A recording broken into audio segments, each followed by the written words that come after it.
You have no idea how long I've waited for this. My husband asked for an open marriage.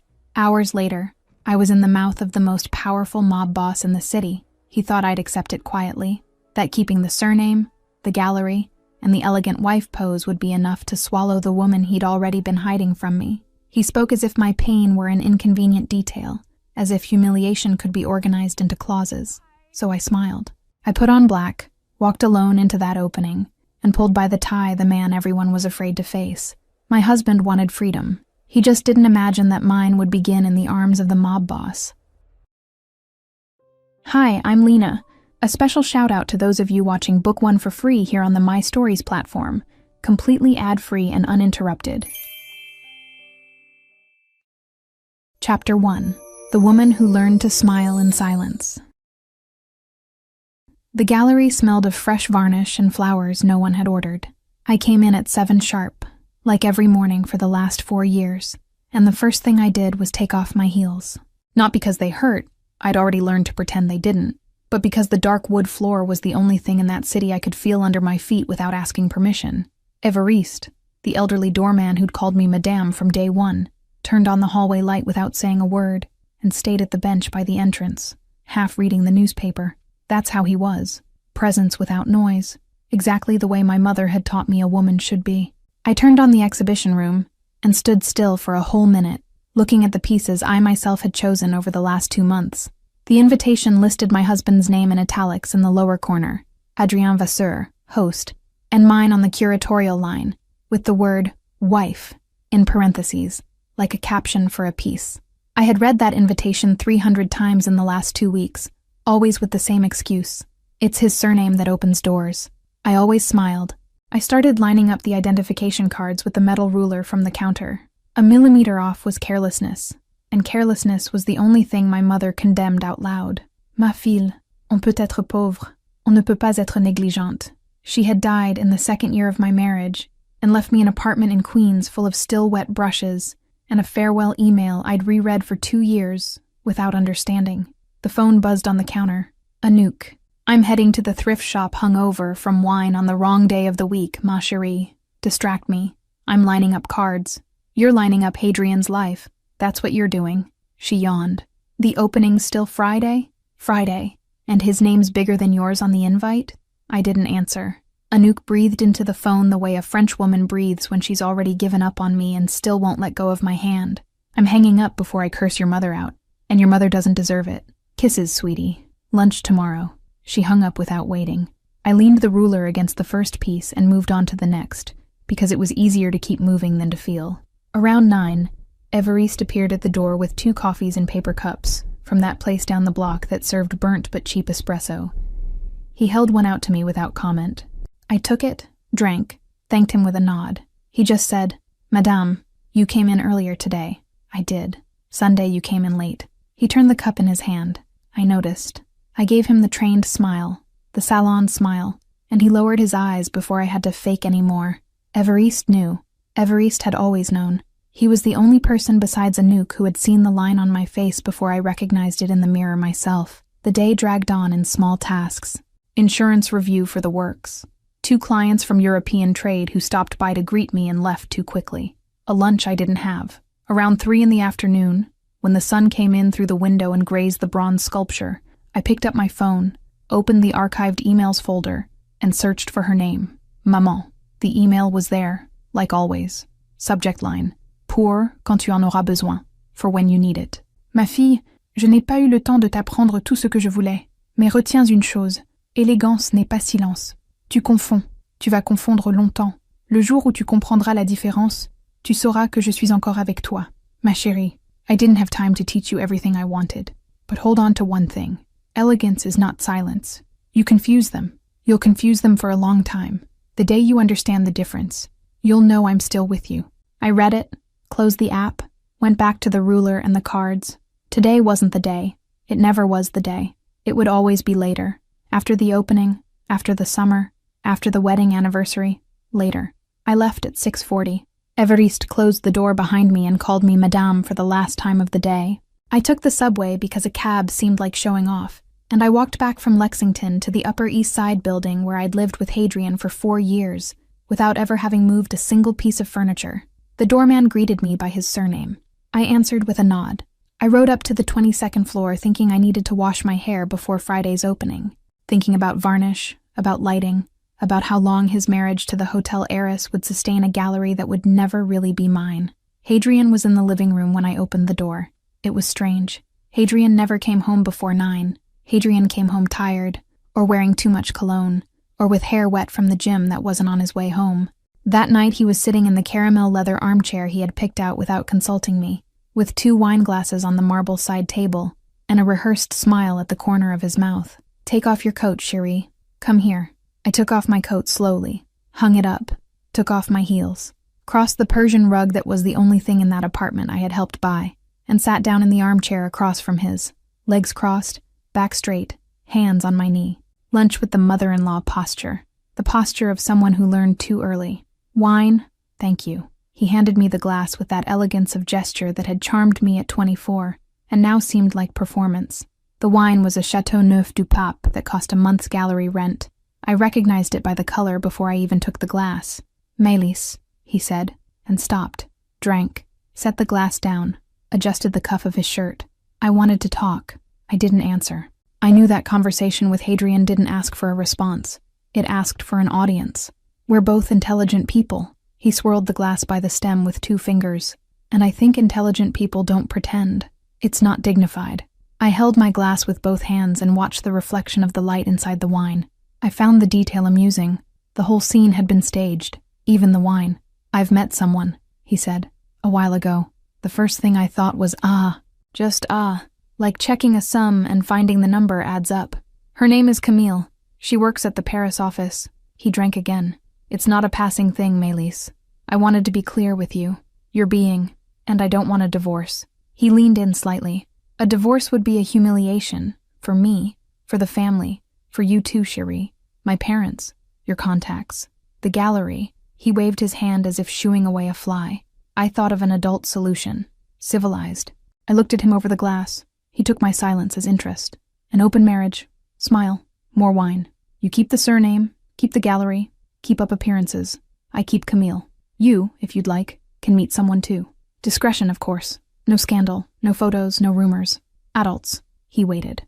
"You're offering me what you already have," I said slowly. "I'm offering you the chance to have the same." He tilted his head, patient, professorial. "I know it hasn't been easy for you these last few years. I notice it too, Mélis. I'm not blind." I almost laughed. "Almost.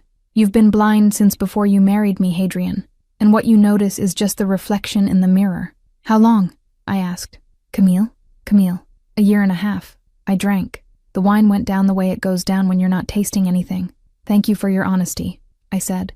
The phrase came out automatically. 28 years of elegant training came out of my mouth before anything inside me could open its eyes. "Thank you for your honesty." Like thanking a waiter for bringing the wrong dish and choosing to eat in silence. Hadrian smiled, relieved. Relieved was the word that came to me. He had expected tears, screaming, a broken glass. He had rehearsed arguments for all 3 scenes. He had not rehearsed the polite smile of the Frenchwoman from Queens. "I knew you'd understand, chérie." He extended his hand across the side table. I didn't extend mine. He withdrew naturally. "Friday's opening is still on, right? Camille is coming to New York next week, but I'll only introduce you after the exhibition." "Of course. You're an incredible woman, Mélis." "I know." The phrase escaped. It came out without permission, without rehearsal, without practice. For the first time in 4 years, I had answered with something that wasn't what he wanted to hear, and he didn't notice, because men like Hadrian don't listen to tone, only content. He drank the last sip, got up, and kissed the top of my head like someone thanking a sister. "I'm going to take a shower." I stayed seated for another 20 seconds after I heard the bathroom door close. 20 seconds is enough time for a woman to decide everything, if she spent the previous 28 years deciding nothing. I got up. I took both glasses to the sink, washed them right then, hands steady, cold water, green dish soap that smelled of rosemary, dried, put away. I walked up the interior stairs slowly, went into the closet without turning on the bright light, just the lamp on the dresser. The black velvet dress was at the back, sealed in clear plastic since his brother's birthday in January. I had tried it on, found it too short for the occasion, hung it back up. I took it out of the plastic, put it on without a mirror. The phone buzzed. Anouk. He proposed an open marriage. There's been a Camille for a year and a half. He said it was a civilized solution. Putain de merde, Mélisse. Ouvre la porte de la rue. Get out of there now. I'm changing dresses. There's an opening tonight. Vasari. In Midtown. I'm going. Alone. Anouk stopped breathing for a second. When she came back, her voice was different, like someone speaking to a person on the edge of a window. Do whatever you need, ma chérie, but don't come back as the same woman who left. Promise me. I looked at myself in the dresser mirror. The velvet fell at the knee. The neckline was discreet. The morning's lipstick was still holding. I picked up the thin gold pendant that had been my mother's and fastened the clasp behind my neck with steady hands. I promise. I hung up, grabbed the small purse, the key, a pair of new heels I'd never worn, and went down through the service elevator to avoid the doorman who called me by his surname. On the street, I raised my hand. The cab stopped right away. Cabs always stop right away when you don't need them to. Hotel Vasari, please. Midtown. I know it, miss. Opening? Opening. He pulled into traffic. I rested my head against the seat and opened my mother's email for the 301st time that day. Élégance n'est pas silence. Elegance is not silence. I read slowly, word by word, like I'd never read before. The cab stopped at the light on 5th. Through the window, the casino building appeared 2 blocks ahead. A smoked glass tower with the letters VASARI in black marble on the facade. Chandeliers lit behind every window. People lining up to enter on the red carpet. The whole city seemed to breathe around that building. I closed the email, put the phone away. For the first time in 4 years, no one was waiting on the other side of a door to tell me where to sit, who to talk to, what to wear next time. The cab stopped in front of the carpet. I paid, got out. The doorman extended his gloved hand, and I touched it lightly to step down. The October wind blew in through the hem of my dress. I straightened my shoulders, adjusted my mother's pendant, and walked down the red carpet, alone, with the unprecedented feeling that each step was a choice. I went through the revolving door and entered the hall. Chapter 2. The Wrong Tie in the Right Hand. The hall of the Vasari Casino Hotel was the kind of place built to make women like me disappear. Soaring ceilings of black marble, crystal chandeliers hanging on chains too long, a white grand piano played by a man in a tuxedo, who didn't seem to actually be there. To my left, leaning against the black column that held up the central chandelier, a black and white photograph framed in onyx. I took a glass from the nearest waiter and crossed the carpet without looking around. Anouk had taught me, at 23, that a woman alone at a casino party doesn't do that. I crossed the hall to the wall with the photograph and stood with my back to the piano, looking at the piece. It was good. It was really good. A woman in silhouette against a window, and the gray of her skin indicated silver in the negative, an effect only 2 photographers in the world could pull off. I recognized the name in the lower corner before reading. I smiled to myself. At least the building's curation was serious. That's when I felt it. It wasn't a look. A look is something you see. It was weight. The specific weight of someone who had been watching too long without moving. I kept my shoulders relaxed, took a sip of champagne, and counted to 10 before turning my head just enough to find the black column on the other side of the hall. He was leaning there. Black suit, no shine. Black shirt, black silk tie, hands in his pants pockets, which should have looked casual and instead looked deliberate. Broad shoulders, sculpted jaw, dark hair combed back with the precision of someone who didn't depend on a mirror. On the pinky of his right hand, an onyx signet ring with a V in aged silver that caught the chandelier light once every 3 seconds. And the eyes, dark, quiet, the kind that don't blink when you blink. He had been watching me for at least 15 minutes. I knew because the waiter with the champagne tray had passed in front of me 3 times, and he hadn't taken any. I didn't look away. I held the gaze 2 seconds, 3, 4, exactly the amount of time my mother would have called rude in any other situation. Then I turned slowly back to the photograph, as if he didn't exist, and took another sip. It didn't work. I heard his step crossing the hall before I saw him in the corner of my vision. Heavy step, unhurried, inexpensive shoes. The crowd parted for him the same way it parts for a police car parked in a narrow street, without fanfare, but with the obedience of those who recognize hierarchy. He stopped beside me, not behind. Beside, at the exact distance 2 strangers can share a wall without indecency. She's looking at the wrong window, he said. The voice was lower than I had imagined. Deep, calm. With that remnant of an Italian accent you hear more in the vowels than in the consonants. I didn't turn. Is she? The photograph was taken in Palermo in 1962. The window on the right faces the street. The window on the left, which looks smaller, faces the inner courtyard. She has her back to the first and is looking at the second. A small pause. Most people get it backwards. Most people don't know Palermo in 1962. Do you? I knew the photographer, I said. She died 3 years ago. I was part of the curation for the retrospective at MoMA. He turned his head, slowly, and I finally looked at him face to face. Up close, he was worse. Worse because the eyes weren't just dark. They were the kind of gaze that seemed to already know what you were going to say, and still waited out of politeness. Worse because his scent, not cologne, scent, was something between cedar, burnt paper, and new leather, and I hated recognizing each note separately. Worse because he didn't smile. Mélis Bouchard, he said. Soho Gallery. I froze the glass halfway to my mouth. I didn't tell you my name. No. He tilted his head a millimeter. The gallery loaned 3 pieces for the curation of this wall 2 months ago. You signed the loan agreement. I remembered the name when I saw you come in. And you are? Sebastian Vasari. Small pause. Owner. Owner. The word hung in the hall as if he had said God's surname. I looked at the onyx ring on his hand, then at the V in marble on the facade I'd seen through the cab window, then back at his face, and processed in 3 seconds what would have taken my mother 3 cocktails to understand. Vasari.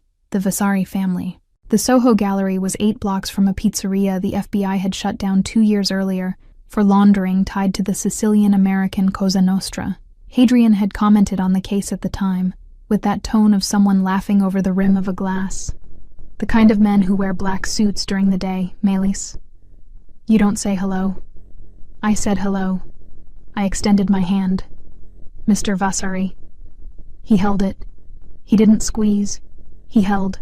His palm was wide, dry, 1 degree warmer than it should have been. He let go a second after the polite time. Mrs. Vasseur, he said, and my husband's surname came out of his mouth like a diagnosis. Bouchard, at work. Bouchard. He noted it mentally. I saw it. You weren't looking at the painting, I said. His mouth moved. It wasn't a smile. It was a hint of one. The kind men in boardrooms give when they've already decided they're going to win the negotiation and are willing to seem surprised by the other party's politeness. No, you were looking at me. I was. Why? Because you walked alone into an opening that came with a couple. He swirled the glass by the stem. And because you crossed the red carpet like someone who had never crossed a red carpet in her life, when, according to the signature log that has crossed this door in the last 5 years, you've crossed at least 11. You memorize the guest book? I memorize what matters. I drank slowly. The champagne was at the exact temperature my husband's wine had been, 3 hours earlier, in the glass I had washed with rosemary soap. I didn't know if it was the coincidence or the lack of an audience, but the question came out before I weighed it. What else do you know about me, Mr. Vasari? He looked at me a second longer than he should have. I know you curated Bissoni's last exhibition at MoMA. I know you speak French with a 5th arrondissement accent even though you grew up in Queens. I know the gallery's doorman is named Évariste, is 82 years old, lost his wife in 2019, and you pay for his health insurance out of your own pocket, with no reimbursement from accounting. I held the glass tighter than I should have. That wasn't in the loan agreement. No, he said. It wasn't. The phrase stood between us like a piece of furniture no one had asked for. I should have stepped back, thanked him for the champagne, crossed the hall back to the red carpet, and returned to the Upper East Side apartment where my husband was probably still in the shower, washing off a 1.5-year-long betrayal with French soap. I didn't step back. On the contrary, I stayed. Are you always this thorough with the women who walk into your casino? No. Why with me? Because you didn't come here for the casino. He tilted his head toward the photograph behind me. You came for the wrong window. I laughed. It was a short, low laugh that escaped before I could hold it back, and I saw in his eyes that he had heard it, and that, specifically that, he hadn't expected. For half a second, the Don of the Vasari family looked like an ordinary man receiving a joke he didn't know. Mr. Vasari, That's when I heard his voice, Hadrian's voice. It crossed the hall from the entrance like a spoon entering crystal. I turned slowly, glass still in hand, and saw it. My husband, gray suit I had picked out in January, smiling the opening night smile as if he were the host of the building, and on his arm, entwined like a wife, lost like a guest, a woman with dark brown hair, red dress, lipstick of the same color, laughing at something he had just said to an older couple by the door. Camille. She was supposed to come from Paris next week. Next week, he'd said, 3 hours ago. I felt the blood rise up the back of my neck, stop at my jaw, go down again. The whole hall seemed to tilt 1 degree. The pianist changed songs and no one heard. Behind me, Sebastian Vasari said nothing. He just stayed there, beside me, at the same distance as before, with his glass still in the air. Hadrian saw me. He saw me before he saw Vasari, and his smile stumbled for an instant, before reorganizing itself. But it reorganized. It reorganized so well that I saw, in real time, his calculation, his head tilting just enough for Camille to believe in a social greeting, his hand gripping her arm with paternal firmness, the short step, still at the entrance, that said, "I'll let you know when you can come in." I looked down, looked at the glass, looked at the black marble floor, looked at the black shoe of the man beside me, looked at the onyx ring on his hand. 3 seconds of light, 3 seconds of shadow, 3 seconds of light. I thought of my mother. I thought of the email. I thought of the word silence. I rested the glass on the edge of the column without looking, and I turned. Sebastian Vasari was looking at me with one eyebrow minimally raised, enough for a man like him to mean a question. I didn't answer with words. I reached out, grabbed the black silk tie at the height of the knot, and pulled. He came. He came as if he had already calculated I was going to pull. There was no resistance, no theatrics, no half-second of men feigning surprise. His free hand rose to the back of my neck before my mouth even found his. Fingers spread, palm firm, thumb behind my ear. The other hand landed on my waist, low, heavy, possessive without being violent. And the kiss. The kiss wasn't performance. It was the response of a man who had waited 15 minutes against a column in his own casino, and who, in the firmness of his mouth meeting mine, let it slip that the unlikely scenario had already been considered before I even touched his tie. His mouth tasted of expensive whiskey, at the right temperature. The scent of cedar and burnt paper filled the space between my nose and his neck. The hand on the back of my neck didn't hold me. It sustained me, like someone who understands that I was the one who had decided, and that a woman's decision with a tie in her hand is not to be interrupted. I heard the hall fall silent. Not absolute silence. Casino silence. That murmur that breaks a tenth below normal, that makes a pianist hesitate half a note, that makes 3 society columnists raise their phones at the same time. I felt the flash of at least one of them cross my closed eyelid. That's when I remembered my husband, standing at the entrance with Camille on his arm, watching. I separated my mouth from his by a millimeter, just enough to whisper, "Don't let go yet." Wasn't going to. His voice came out hoarse, low, against my lip. He kissed me again, shorter, firmer, and when he pulled back it was to look over my shoulder, toward the entrance, toward Hadrian, toward Camille, toward the red carpet where my husband had frozen between greeting and flight. Sebastian's hand didn't leave my waist. "You," he said, still looking at Hadrian, "can tell me right now whether you want me to send him out personally or whether you'd rather he leave on his own. On his own. More elegant. More." He turned his eyes to me. There was no question in them. There was a calm intelligence, amused, of the kind of man who had understood, 2 kisses ago, exactly where he had thrown himself in, and who wasn't the least bit sorry. "Come with me." He took his hand off my waist, held my fingers with his, and led me through the hall before I had time to calculate the mistake. People parted for him again, now for both of us, and I crossed through the murmur feeling each gaze like a light scratch. I didn't look at Hadrian. I didn't have to. I felt, by the movement of the air behind me, that he was still standing there, with Camille now letting go of his arm slightly, like a woman beginning to realize she might not have understood the invitation. Sebastian led me through a black side door I hadn't seen until it opened. A narrow corridor, dark marble walls, indirect light, absolute silence. He let go of my hand the moment the door closed behind us. He didn't pin me against the wall. He didn't kiss me again. He leaned his shoulder against the opposite wall and crossed his arms, taking care of the space between us like someone placing a piece of table between 2 hot cups. I leaned against the wall too. My legs finally decided to tremble. I hated it, but I trembled. "Mrs. Bouchard," he said slowly. "Mélis. Mélis." He took a short sip from his own glass, which I hadn't even noticed he had brought.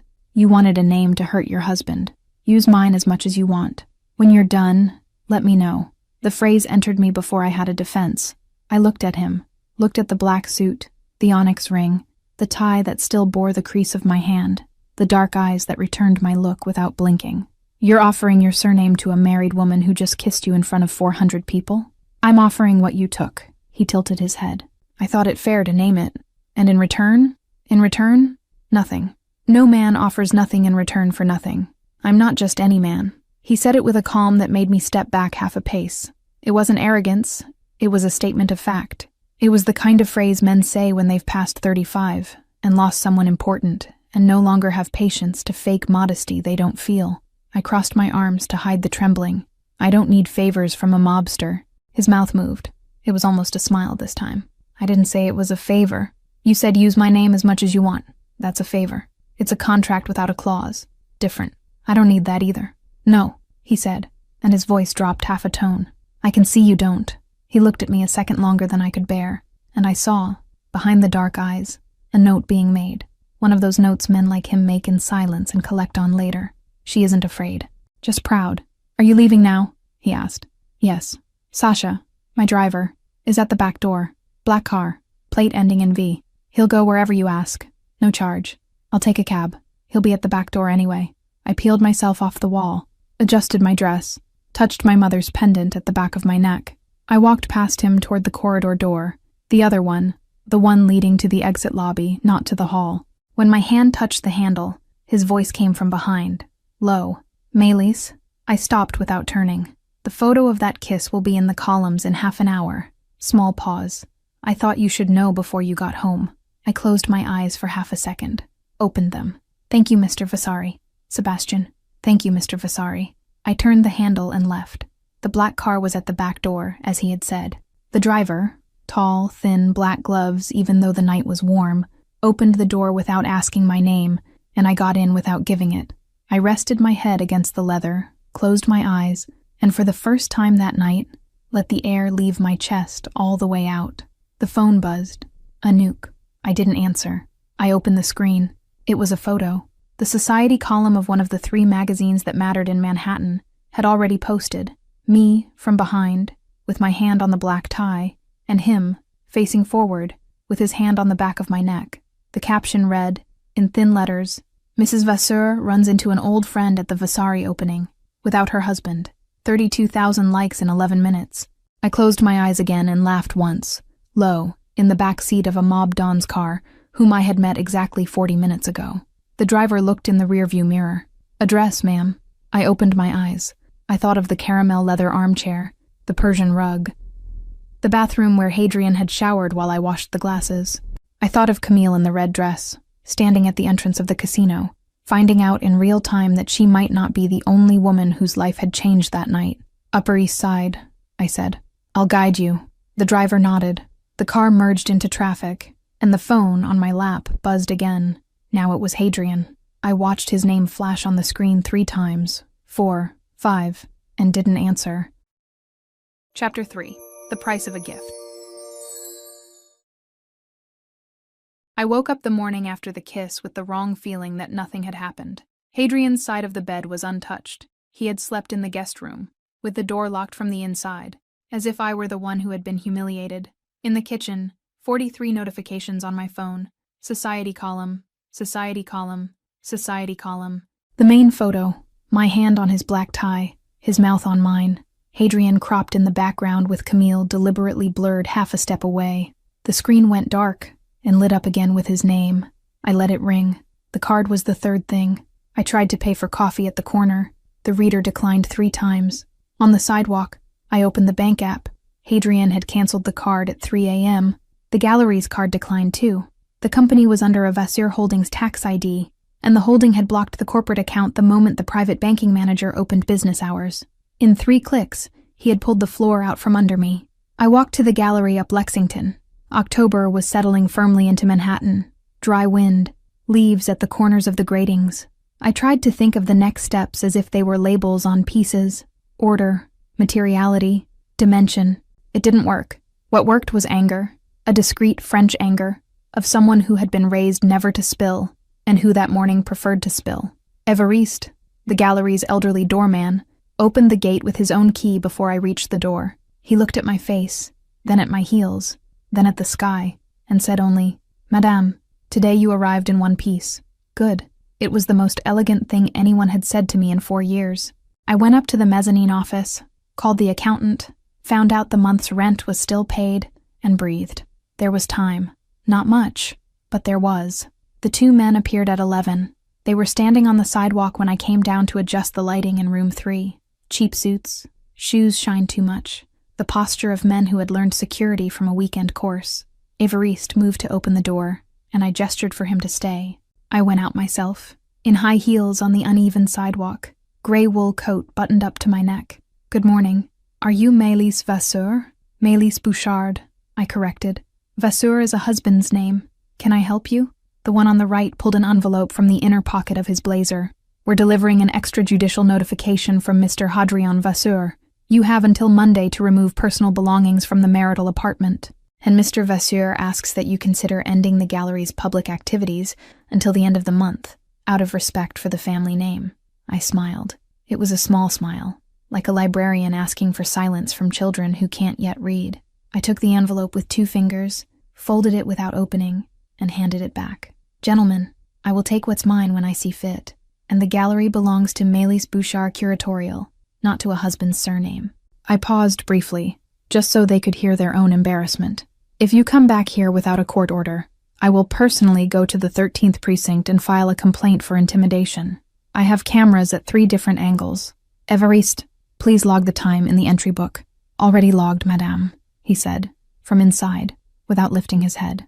The 2 stood frozen half a second longer than they should have. It was in that half second that I understood they had been hired to embarrass, not to confront. Hadrian always cut corners on the wrong things. They turned. They left.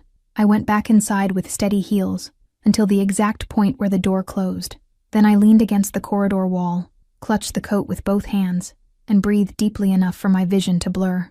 "Madame, coffee?" Évariste asked, not looking at me. "Yes, please."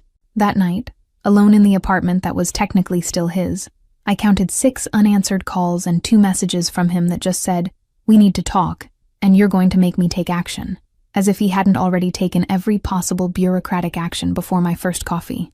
I called Anouk and listened to her curse in 3 languages. I hung up. I took off the dress, folded it, put on silk pajamas, the kind you buy for yourself when no one buys them for you anymore. I sat on the edge of the bed in the guest room, because I couldn't lie down in mine, and admitted out loud to the empty room, I underestimated him. I underestimated his wounded pride.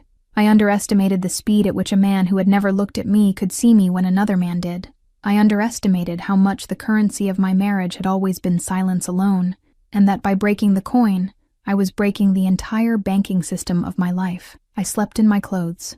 Sebastian appeared at the gallery the next morning, without enforcers and without warning. Évariste raised his eyes from the entry book, identified the black suit, the onyx ring, the tie from the opening, now another, smoother, and did something I had never seen him do. He stood up. He looked at me through the mezzanine glass and raised 3 discreet fingers. 3, code he and I used for person worth your time.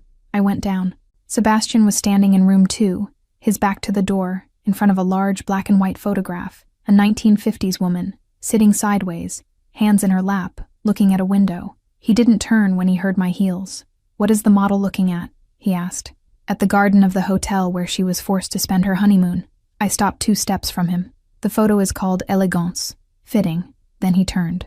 In the gallery's light, without the casino's chandelier between us, his face had less theater. Dark eyes, tired from someone who hadn't slept in a long time, jaw that locked before speech. Younger than I remembered, more serious too. "Good morning, Mélisse. Good morning, Mr. Vasari." "Sebastian." "Mr. Vasari," I repeated, without softening my shoulder. "What are you doing here?" He put his hands in his coat pockets, not in his pants pockets, not the rolled cuffs, and considered the question with a seriousness disproportionate to the phrase. "I heard about the cards, about the 2 men on the sidewalk, about the notification." He tilted his head. "I came to offer a driver, a suite at the Vasari Hotel under another name, and 2 of my men at the gallery door for 30 days. No charge. Declined. I didn't waver. I didn't blink. I didn't internally celebrate the refusal. I said it, and that was that." He nodded, as if he had expected it. "Dinner, then." "Pardon?" "Dinner. Tonight. My restaurant, closed to everyone else. You talk. I listen." He raised an eyebrow slightly. "Negotiating is the only way you know not to be saved. I'm offering a table where you can negotiate. The phrase caught me midair. It hurt. It hurt because it was exact. All right. Sasha will pick you up at 8. I'll take a cab. He let out a short breath, almost a laugh. Take the cab.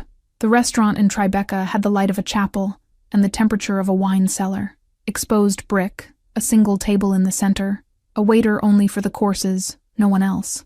Low candles. Wine he didn't even need to choose because the house already knew.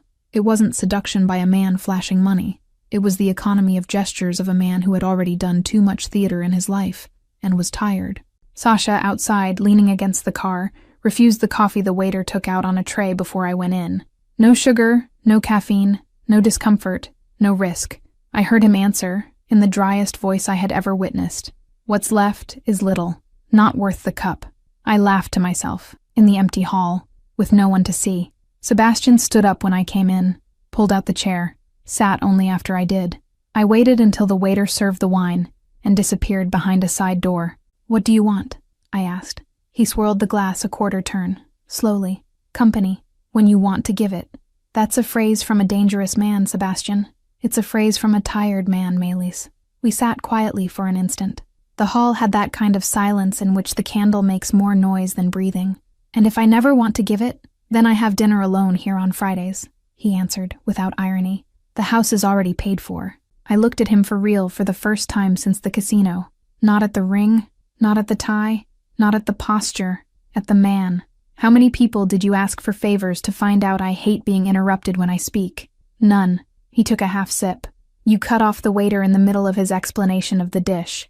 Politely. Cut him off. I smiled without meaning to. He noted it. Not on paper, on his face. We talked for 2 hours. I talked. He cut me off exactly once, to correct the name of a French painter I had said wrong on purpose to see if he would know it. He did. He didn't celebrate. At the end, before coffee, I asked, "And the price of all this?" I already answered you. I don't believe it. I know. He placed his hand on the table, palm up, without coming close to mine. He stayed there. Didn't pull, didn't invade, just stayed. I looked at the hand a second longer than I should have, and went back to the glass. Good night, Mr. Vasari. Sebastian. Good night. Sasha drove me home despite my cab. I didn't argue. In the back seat, I rested my forehead against the glass and counted the traffic lights to the Upper East Side. The bombshell dropped the next day. The owner of the gallery building called me at 9:30, in the embarrassed voice of someone who delivers bad news by phone because they don't have the courage to do it in person. Madame Bouchard, I sold the property. The buyer gave you 30 days to vacate. Sold? Last night. Lightning operation. I didn't intend to sell. They covered the value 3 times over. Who? He cleared his throat. A holding company. Vasseur International Patrimony. Hadrian's Holding.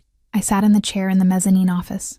Évariste, without needing to be called, brought up the coffee. He didn't say anything. Set the cup in front of my hand and went back down. I called Sebastian. It was the first time I called. He answered on the second ring. Melis. Hadrian bought the gallery building. Silence on the other end. Not the silence of someone thinking. The silence of someone who already knew. Already knew. Wait 20 minutes, he said. Only that. He waited 5. In 5 hours, he had undone the operation. He didn't ask permission to tell me the play-by-play. He offered. In a meeting room of his midtown office, with a view of the bridge and a faint smell of new leather, he placed a simple covered folder on the table between us. I opened it. A new deed, from this morning, in the name of Melis Bouchard. No married second name, no holding, no intermediaries. The whole building, not just the gallery floor. The building. He gave 30 days. I gave the afternoon. Sebastian closed his blazer. Welcome gift. I raised my head, slowly. Declined. He tilted his chin slightly. He hadn't expected it. He had expected resistance. Maybe negotiation of pride. Not direct refusal. Melis, I'm not going to start my adult life over by owing a building to a man I kissed 5 days ago. I pushed the folder back to the center of the table. I don't care about the size of the gesture. What matters is the starting point. He folded his hands. The onyx ring tapped lightly against the ring on the other hand. He noticed the sound and stopped. What's your counterproposal? A promissory note. From my pocket I pulled a sheet I had already drafted in the cab, by hand, in the steady writing of someone raised to write invitations.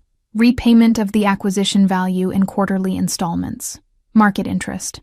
Collateral, the deed itself. If I default, the building reverts to you without litigation. If I pay it off, You sign the discharge." I looked at him. No discount. No favor. No gift. He read it twice, slowly. When he raised his eyes, he smiled for the first time since I had known him.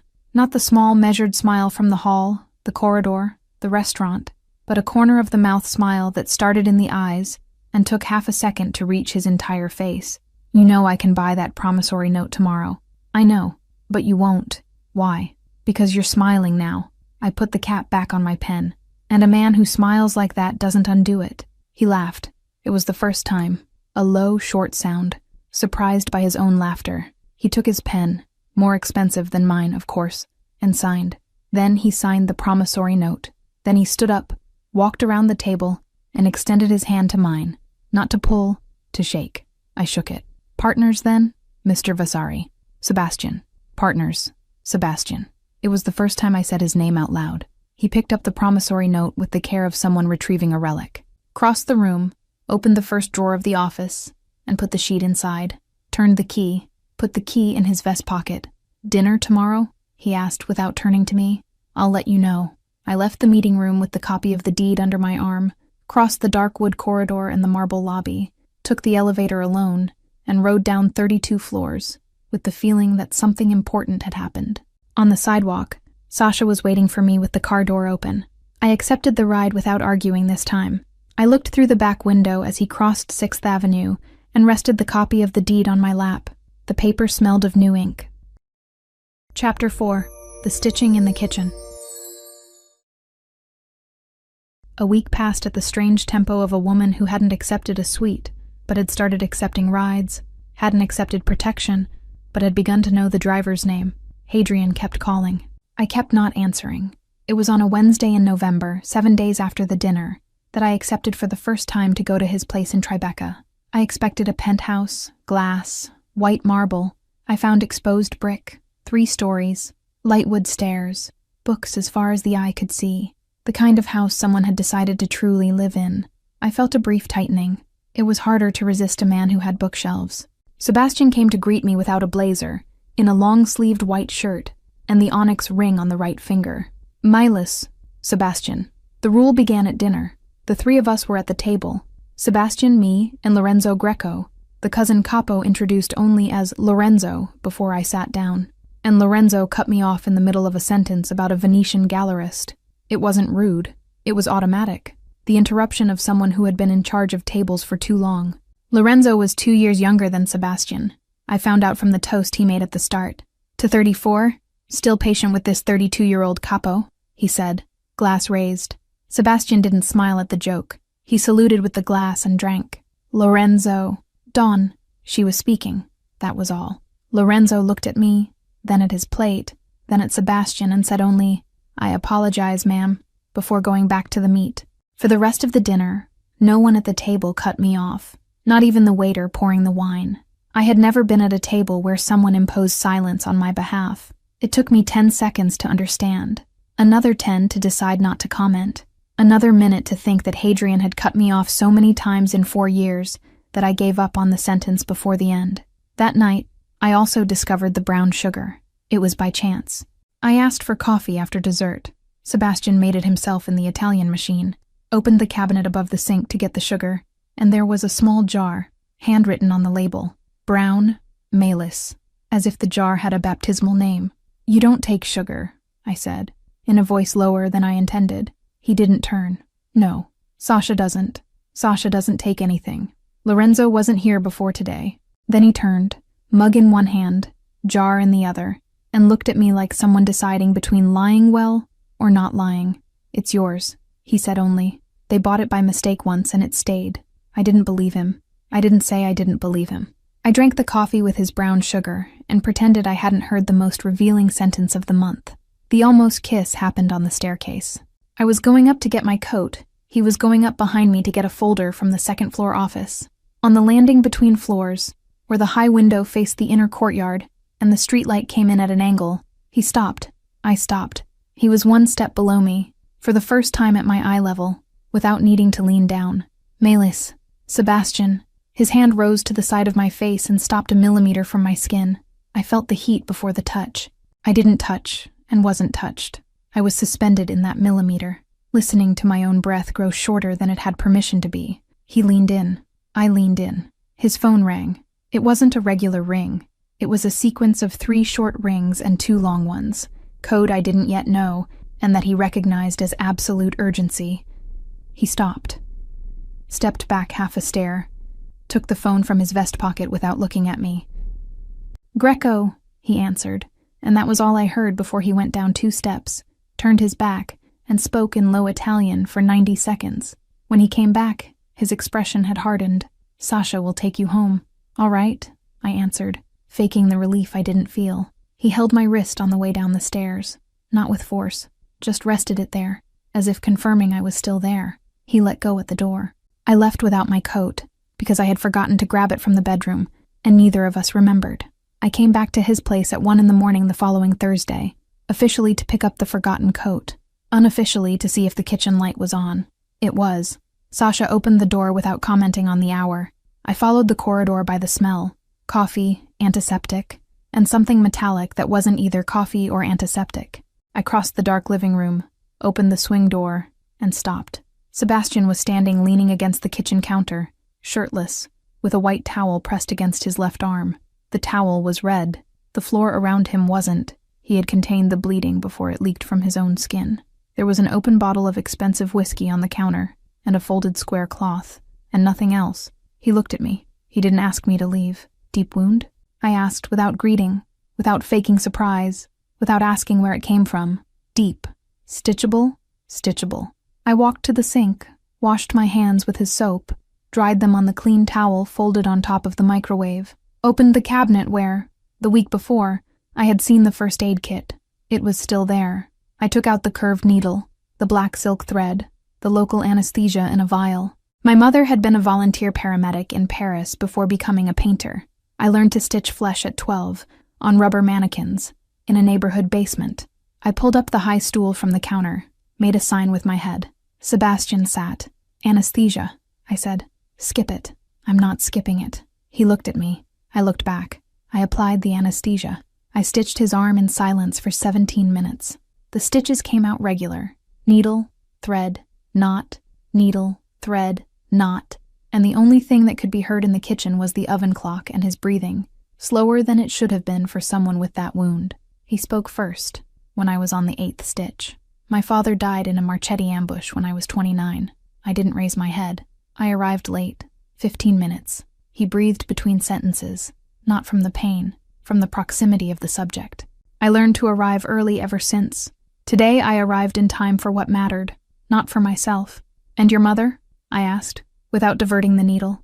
She had died 3 years before, from carrying him in silence. I tightened the 9th knot. He didn't tremble. I didn't ask. That's why I said it. I tightened the 9th stitch's knot. He didn't tremble. "You stitch well," he said. "My mother. Is she—" "No.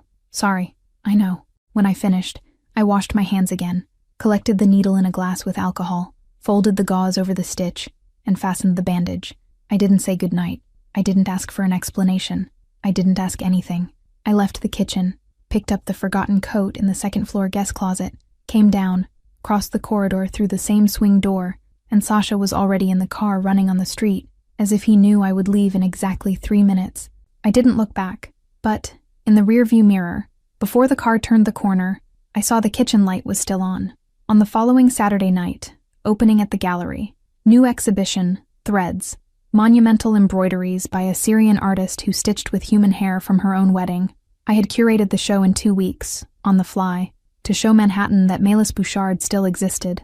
The hall was packed. Champagne, journalists, 3 serious collectors, and 2 cultural tourists who had managed to slip in through the flyer. Sebastian came, in a suit, black tie, ring. He stayed in the corner without asking for a guide, without greeting the artist. He just watched. When our eyes crossed for the 5th time that night, he tilted his chin a millimeter. I tilted back. It was a conversation. The collector arrived at 9:30. English, tall, perfume too much, the type who held your hand too long during the greeting. We talked about piece 3 in room 2. He touched my elbow while I explained the color of the thread. I thought it was normal. I continued. He touched again. This time, it stayed. I felt the palm of his hand resting on my elbow, as if I were a ladder, and he were climbing. I didn't pull away immediately. I had been raised not to pull away. I took half a second longer than I should have. It was in that half second that Sebastian looked. He didn't cross the hall. He didn't signal Sasha. He didn't come over. He just looked. The collector, on the other side of my body, felt the temperature of the room change, released my elbow, said 3 sentences about coming back on Friday, left before 10. He didn't come back on Friday. He didn't come back the following Friday. He left my email list. He left the openings list. He left the entire Manhattan agenda. I later found out he had moved to Miami for personal reasons, 3 days after that night. I didn't ask Sebastian how. In the car on the way back, Sasha drove slower than usual. Autumn in Manhattan had turned into late autumn, fine rain, leaves sticking to the windshield in layers. Sebastian was beside me in the back seat, arm bandaged under his shirt, dry cologne, firm silence. "Jealousy doesn't suit a Don," I said, looking out the window. He didn't answer right away. He never answered right away. "It's not jealousy." "Oh no? It's accounting." He turned a quarter of his head, without looking at me. "Whoever touches you, pays." He said it almost in a low voice, like someone confessing an old habit. There was no drama. There was no performed threat. It was the phrase of a man who treated my body as an asset of his own world order, and that should have scared me, but the opposite happened. What happened is that I stayed up until 4 in the morning replaying the phrase, "Whoever touches you, pays." Not suffers, not dies, pays. As if Sebastian had, in some internal ledger, a column called Malus, and as if that column had been opened before the kiss in the hall, before my name. I got up at 4:15, made coffee on the stovetop the way my mother did, looked at the steam, and I thought, for the first time without walking on eggshells, what if it's not a game? What if this man, who knew the name of my elderly doorman, who had a sugar jar with my name on the label, who cut a collector out of the entire city without lifting a finger, who stayed up after I stitched his arm, wasn't playing? I remembered the consigliere, introduced by Sebastian only as Batista.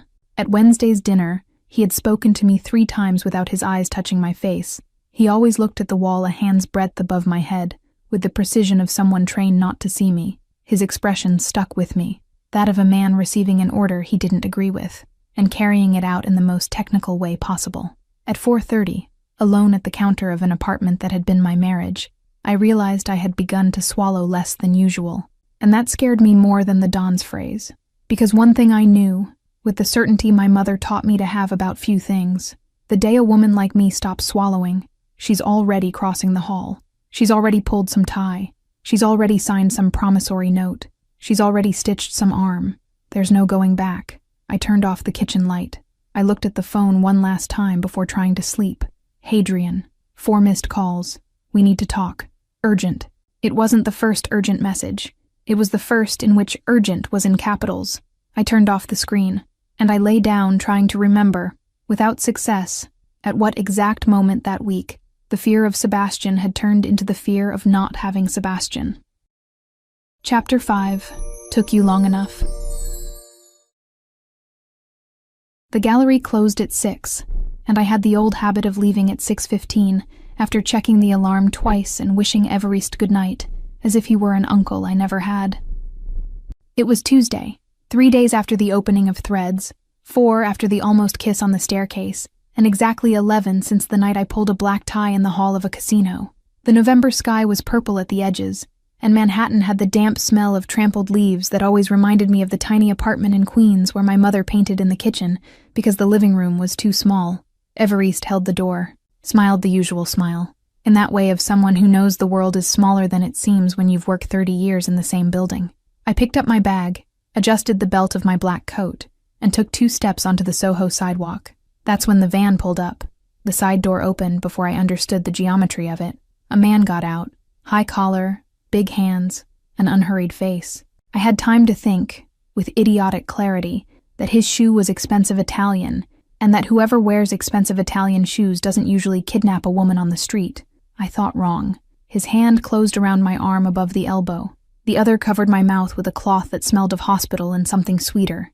Évariste shouted. I remember the shout more than the cloth. He's 82 years old, with the back of someone who folded boxes his whole life, and he shouted my name in a voice I had never heard from him. I tried to kick. The heel hit the side of the van, and I was thrown inside as if I weighed less than I weighed. The door closed. The engine was already running. Calm down, Bambolina. said the Italian shoe. Bored voice. "We just want to send a message to your friend." I wasn't a friend to anyone, but I understood, the second he said the word, that the message was for Sebastian, and that I was the envelope. The warehouse smelled of scrap metal and old rain, cold concrete on my back, hands tied behind the steel chair, gagged tight enough to hurt the corner of my mouth, but not enough to suffocate. They threw me there and went to a back room, leaving the door ajar, maybe out of carelessness, maybe out of contempt. Through the gap, I could see two of them smoking, and I heard the conversation in Italian with a Staten Island accent. Marchetti. The name came before they even said it.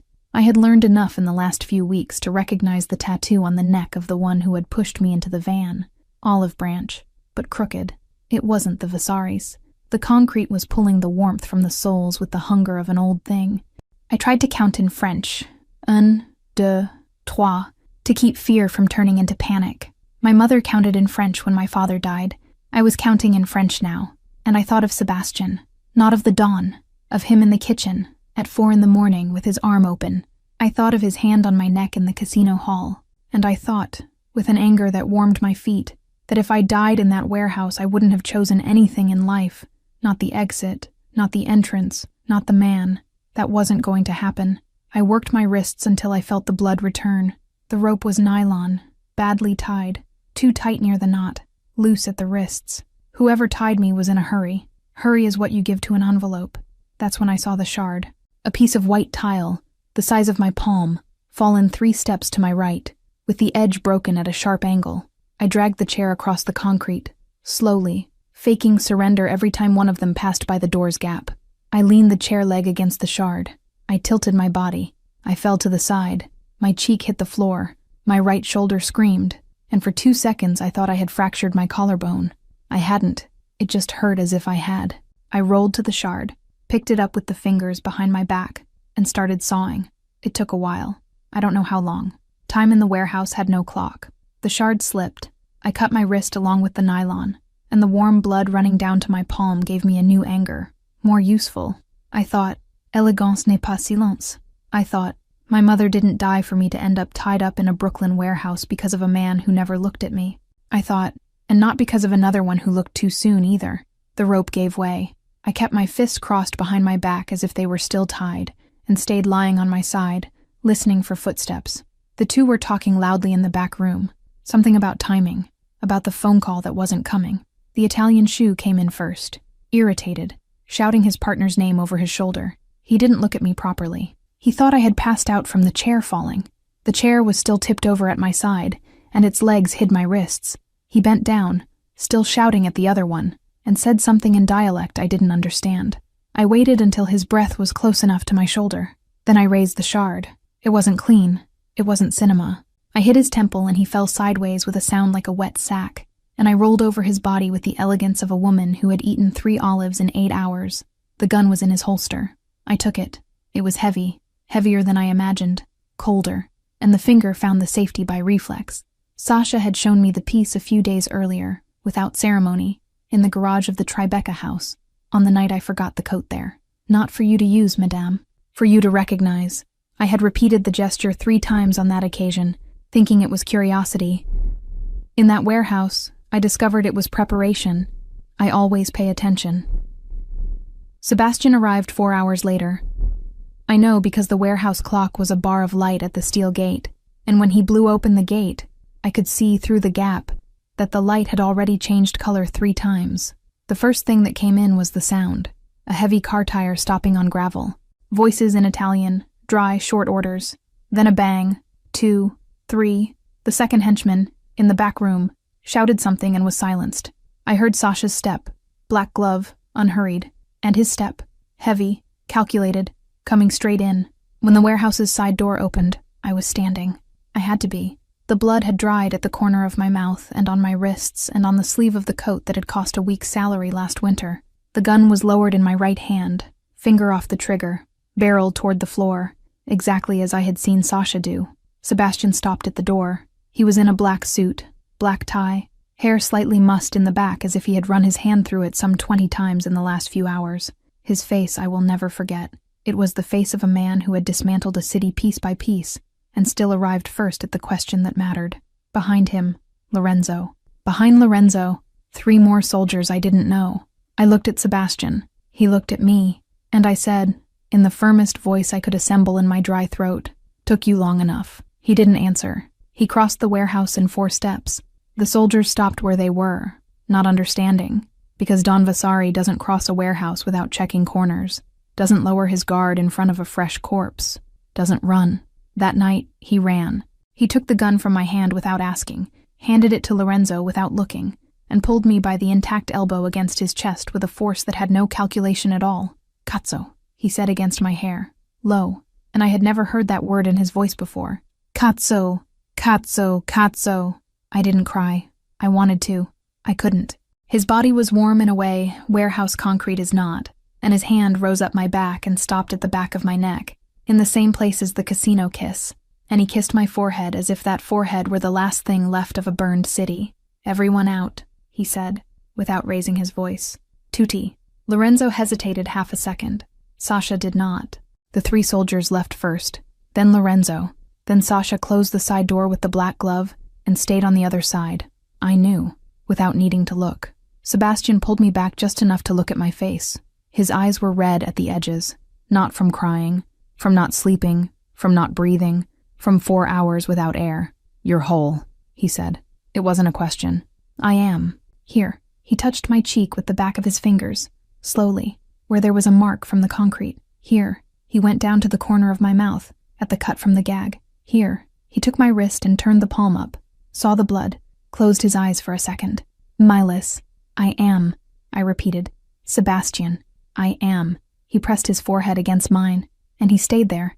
I didn't know a man like him could stand still for that long. His breath fell out of sync with mine, then found it, then fell out again, and I let it. For the first time in weeks, in months, in years maybe, I let someone breathe near me without calculating the cost of the air. "Let's go," he said. The armored car smelled of new leather and cedar. Sasha drove without turning on the radio. Lorenzo followed behind, in another car. The Brooklyn bridges passed in yellow light.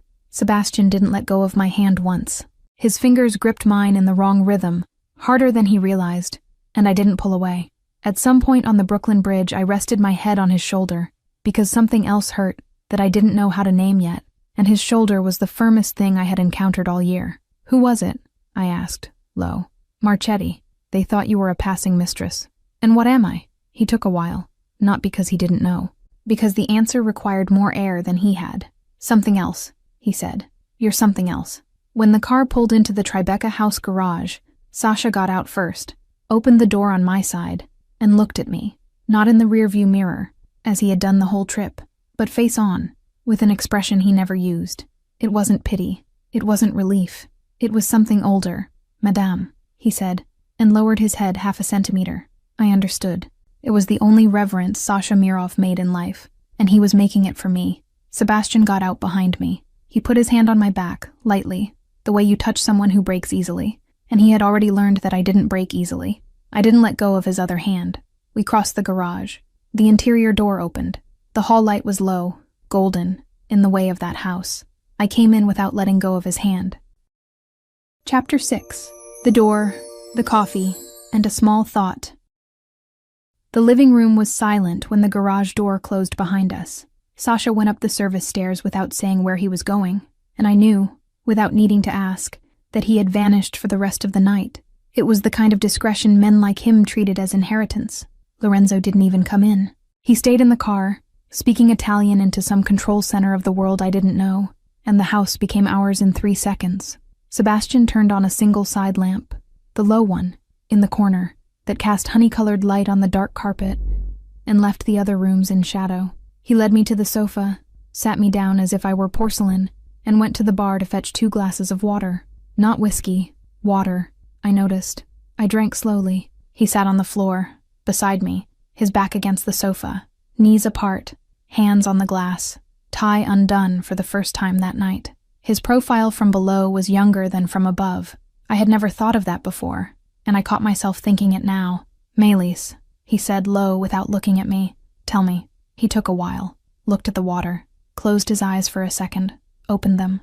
"I can't breathe far from you anymore," he said. "It's not a phrase. It's not strategy. It's what's been happening since the kitchen." I didn't answer. not because I didn't have an answer, because I knew that if I spoke before he was done, I'd lose the half that mattered. "I'm not used to asking," he continued.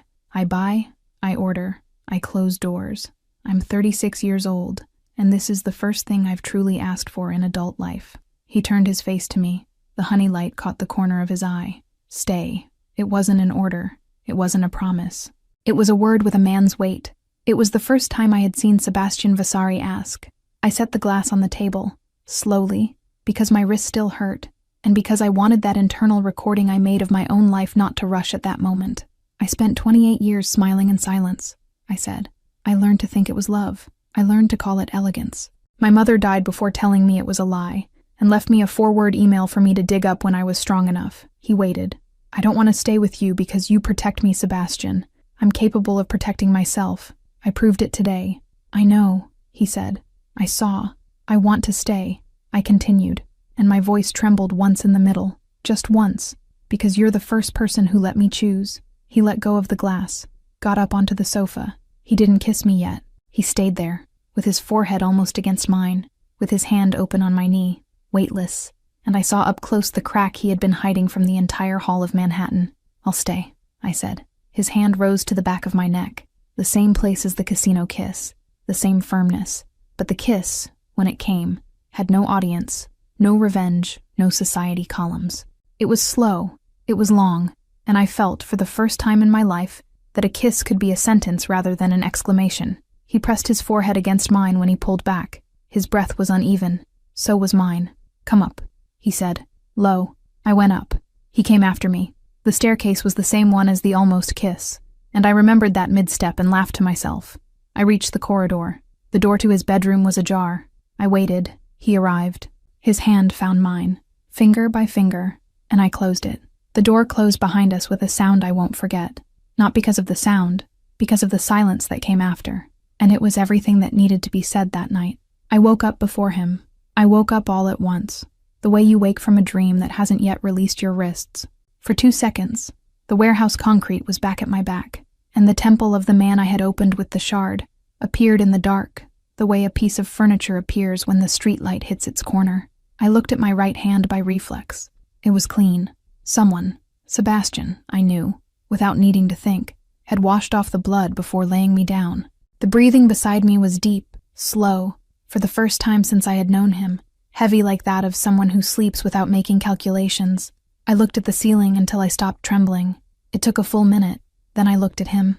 The morning profile was even younger than the one in the honey light of the living room. He had hair mussed in a way I had never seen, a thin scar under his chin I had never noticed, and the expression of a man who had no war inside for the first time in 7 years. I got out of bed carefully. His robe was on the armchair next to the bathroom. Black, heavy silk, too long for me. I put it on, tied it with a double knot at the waist, ran my hand through my hair without looking in the mirror, because I already knew it was a mess, and I discovered, with a small surprise, that I didn't care. I went down barefoot. The kitchen had the gold-gray light of the high window hitting the white marble, and the jar in my cabinet was still at the same height, exactly where he had put it. I made coffee the French way and took it to the balcony.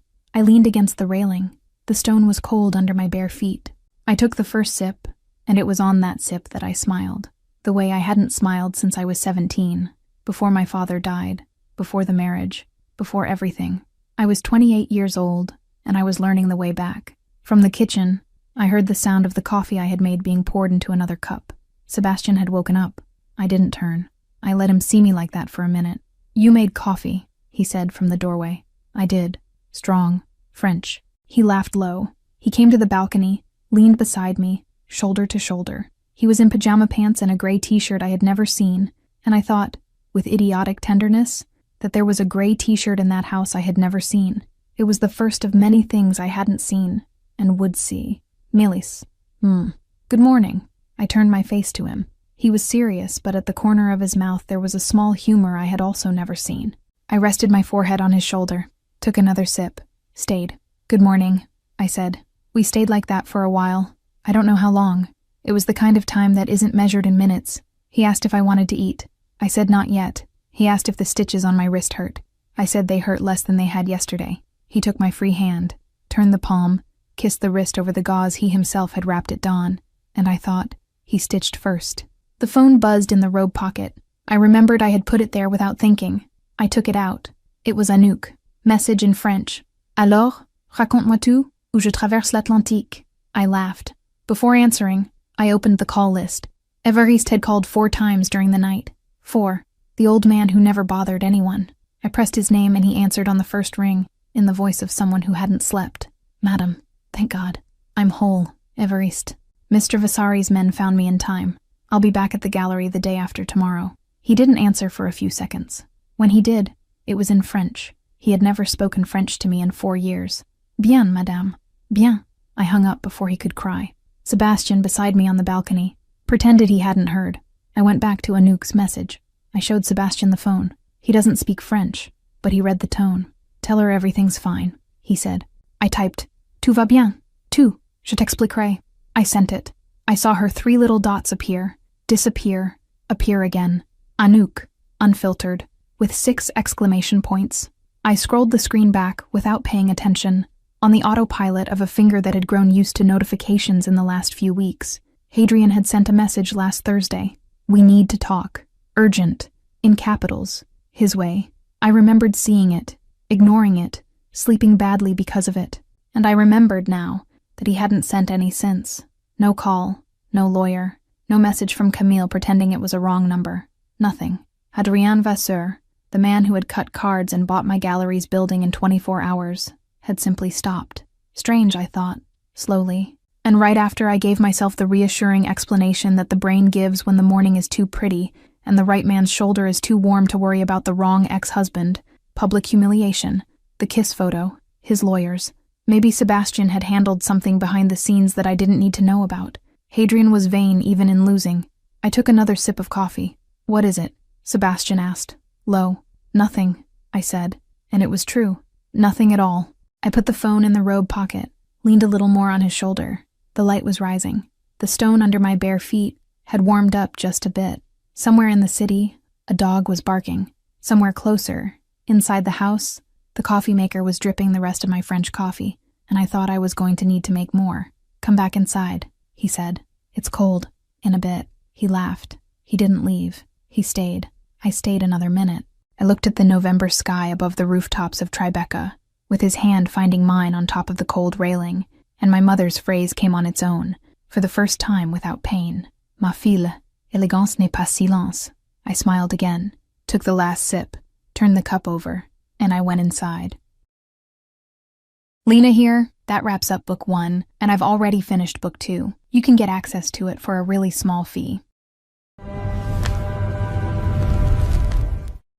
I thought we had finally found peace. His house already had my scent, my sugar in the cabinet, my clothes in the bedroom, and that dangerous feeling that the most feared mob boss in the city could be, for the first time, my home.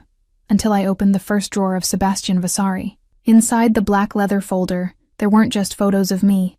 There was my entire future, already sold, photos of my routine from months ago, detailed reports of my failed marriage, bank statements with every cent I used to pay off Hadrian's debts, circled in red. The deed to the gallery transferred to a holding of his in March, 3 months before he pretended to meet me, and at the bottom, a handwritten note in his handwriting, dated March 12th. The Frenchwoman is the payment. The Russians will come for her in 60 days. He didn't appear in my life by chance. He orchestrated it, to acquire me. I left without a note, without tears, without looking back. But as the cab pulled away from Tribeca, one thing settled inside me, cold and sharp, and Sebastian Vasari didn't just commit a betrayal, he made the mistake of underestimating me. And I now carried, at the bottom of my bag, along with Mireille's flash drive and Casper Lund's number, the only thing capable of bringing down an empire, the complete truth. If he thought I was going to run and hide, he was very mistaken. I wasn't going to run. I was going to come back. And when I came back, I wouldn't be the woman he bought. I would be the woman who would destroy him, and I know he wasn't ready for that. Like I said, that was just a taste of Book 2. To watch it uncensored, just click on the first link here in the pinned comment. I'll see you on the other side in a few seconds. Remember, just click on the first link down here in the comments, and Book 2 complete, no ads, no interruptions, will already be available for you. It's very simple. Book 2 is something I'm loving making. You're loving it too, so I promise there will be more. It's where you find increasingly spicy stories, a true dark romance. And precisely because this version is getting more and more heated, the video isn't well accepted publicly on YouTube. This closed environment is where I can actually share my essence and where I feel free to do my best work for you. More news coming soon. I'll be waiting for you on the other side.